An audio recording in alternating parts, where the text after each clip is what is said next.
महाकुंभ मेळ्यातल्या तिसऱ्या अमृत स्नानाला सुरुवात झाली आहे। सर्वात आधी नागा साधूंनी स्नान केलंय आणि त्यानंतर मग महानिर्वाणी आणि निरंजनी आखाड्याने संगमामध्ये स्नान केल्याचं पाहायला मिळालंय। आतापर्यंत 33 कोटींपेक्षा जास्त भाविकांनी महाकुंभात स्नान केलंय, तर आज सुमारे 5 कोटी भाविक अमृत स्नान करतील अशी अपेक्षा।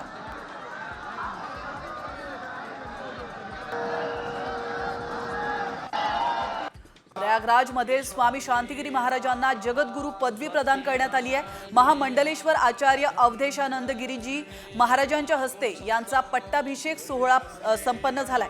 विशेष म्हणजे श्री शंभू पंचदशनाम जुना आखाड्याकडून ही पदवी मिळणार आहे, तर शांतिगिरीजी हे महाराष्ट्रातील पहिले संत आहेत।